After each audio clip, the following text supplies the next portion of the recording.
Na Toyota, declaramos otimistas em relação ao amanhã, porque sabemos que já o estamos a construir.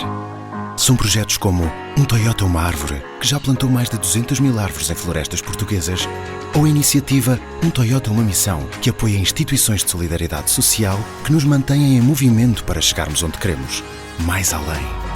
Conheça os projetos Toyota que estão a fazer mover o mundo em toyota.pt.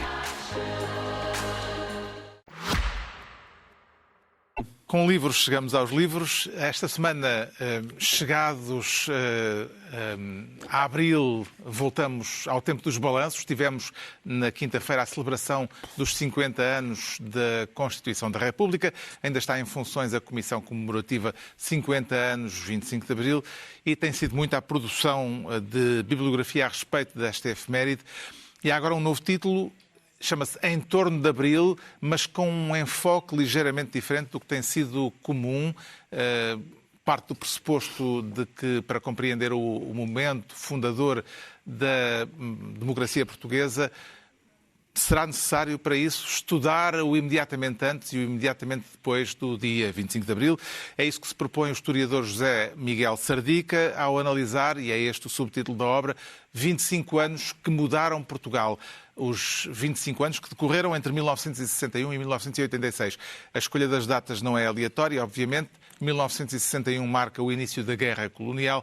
1986 assinala a entrada de Portugal na CEE, na Comunidade Económica Europeia. Como escreve o autor da obra, é pela história analítica e não pelo mito acrítico que Abril pode e deve ser estudado e compreendido. Em torno de Abril, 25 anos que mudaram Portugal, 1961, 1986, de José Miguel Sardica, edição da Fundação Francisco Manuel dos Santos. O João Miguel Tavares sugere um livro apropriadamente pascal. Exatamente. Nós estamos a gravar este programa na Sexta-feira Santa e não só por isso, também se tem falado que a religião está a regressar, ou pelo menos uma atenção renovada em relação ao fenómeno religioso. E este livro já tem alguns anitos, mas eu descobri-o há pouco tempo e achei-lhe bastante graça. Chama-se A História de Jesus para Pessoas com Pressa. É estes títulos espertos para aquilo que é basicamente uma breve introdução ao cristianismo, mas que está especialmente bem conseguida. Este Anthony O'Donnell é professor de Novo Testamento numa universidade em Inglaterra. E ele aborda tanto questões como óbvias, como a construção dos evangelhos, e outras menos óbvias, que tem a ver com a construção iconográfica de Jesus e como a imagem foi evoluindo ao longo dos anos. Ele, a certa altura, diz que que a cultura intelectual tem várias estações e que para cada estação surge um novo Jesus. E eu concordo com isso, e é por isso que esta personagem fascinante continua vivaça. E parece que a ressuscitar todos os anos. Isto está uma coisa que nunca ninguém chamou Jesus. O Pedro Mexia traz uma reedição de Eduardo Lourenço. Sim, é este livro que se chama O Fascismo Nunca Existiu, que tem umas aspas subentendidas, não por ser um título, mas por ser sarcástico. É um livro sobre a análise do que aconteceu. São textos escritos, boa parte deles, no período pós-revolução. O livro é de 76, sobre o envolvimento das Forças Armadas, a relação orgânica do Estado Novo com a Igreja, uma certa ideia de normalidade que o Estado Novo deixava que se criasse, ou fazia com que se criasse, e é o ponto importante, em dois textos que têm este título, que é o que é exatamente, o que é que nós chamamos exatamente do fascismo. Aqui não lhe interessa tanto se o Estado Novo pertence ao fascismo, aos fascismos históricos, como discutem os historiadores, é o que é que aconteceu em Portugal no 25 de Abril, para além de ter acabado a censura, a polícia política e as colónias, um pouco mais tarde, que faz com que o regime seja outro, seja diferente. Que mudança é que houve? E ele diz, essa é a mudança, é a discussão importante, e na altura, para o professor Eduardo Lourenço, isso não era claro.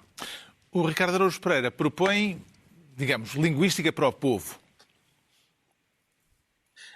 Sim, digamos, popular, linguística popular será isso, mas no melhor sentido da palavra popular. Ou seja, é linguística no sentido em que não deixa de ter profundidade académica, mas é acessível a ignorantes como eu. E, portanto, nesse sentido, aceito que seja um livro de linguística popular que se chama As Raízes da Língua, do professor Marco Neves, que é professor na Universidade Nova e de quem eu tenho recomendado as obras completas e continuarei a fazê-lo. O subtítulo deste é A História de 50 Palavras Portuguesas, e é isso, é muito apelativo, porque as pessoas, a língua, como toda a gente sabe, é uma experiência muito íntima e pessoal, porque toda a gente fala, a gente exprime-se através dela, e saber o que é que querem, de onde vêm, qual é a genealogia etimológica dos instrumentos que nós usamos para nos exprimirmos é realmente fascinante. E aqui neste livro, por exemplo, há palavras muito simples como mãe, pai, a origem delas está aqui, mar, etc. Golo, golo duplamente, golo no futebol e golo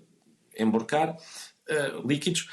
Mas também, por exemplo, a palavra fetiche, que eu sabia que vinha do português feitiço, e que tinha ido à França e tinha voltado como fetiche. A história é mais complicada, porque antes de ir à França, passa pela Holanda.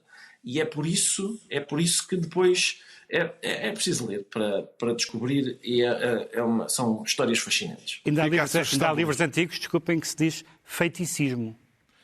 Assim se conclui mais uma reunião semanal, de hoje a 8 dias, à mesma hora, os mesmos de sempre, também em podcast. Pedro Mexias, João Miguel Tavares e Ricardo Araújo Pereira.